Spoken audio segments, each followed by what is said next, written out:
بسم الله والصلاة والسلام عليك يا حبيب الله. اليوم إن شاء الله راح نديرو مع بعض هذا الموخيطو ولا عصير النعناع والقارص. بزاف منعش وبزاف بنين، وتوجدوه في وقت جد قياسي، يعني مامبا في 5 دقائق رايح يكون واجد. بما أنه رانا في موسم الليمون استغلوا الفرصة وجربوه، يجي بزاف منعش. سيرتو في شهر رمضان المبارك كاين بزاف اللي يحبوا يفطروا به. قبل ما نبداو في الوصفه نديرو جيم للفيديو، واللي ماشي مشتركه في القناه تضغط على زر الاشتراك. بعدها نبداو في المقادير وفي طريقه التحضير.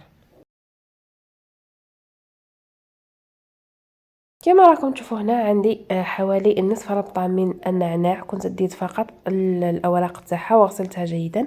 عندي 3 حبات متوسطه الحجم من الليمون، راح نعصر هذوك الحبات تاع الليمون في العصاره. خرجت منهم كاس، حجم الكاس 225 مليلتر. وعندي ايضا كاس الا ربع من السكر. هنا نحتاج خلاط كهربائي، بلاندر ولا براميكسر ولا يعني واش متوفر عندكم. حطيت هذاك الكاس تاع عصير الليمون، وحطيت الكاس تاع السكر، وضفت النعناع تاعي ونميكسي جيدا. نميكسيو حتى نشوفوا باللي النعناع تاعنا ترحى مليح.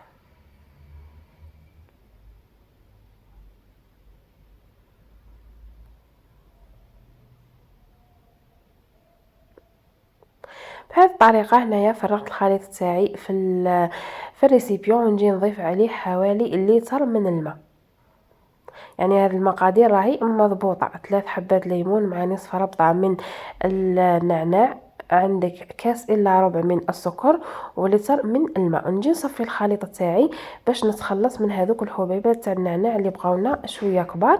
وهنا نجي نقدم المخيط تاعي ولا العصير. كما راكم تشوفوا الشكل تاعو راهو يشهي، والذوق جربوه باش تعرفوا البنه تاعو. راح توجدوه في مده 2 دقائق ولا 3 فقط، مش راح يدي معكم وقت طويل. كان هذا هو الشكل النهائي للمخيط تاعي. وهنا وصلنا لنهاية الفيديو، نبقى لي غير نقول لكم بقاو على خير. نلتقي في فيديوهات قادمة وفي وصفات قادمة إن شاء الله. سلام.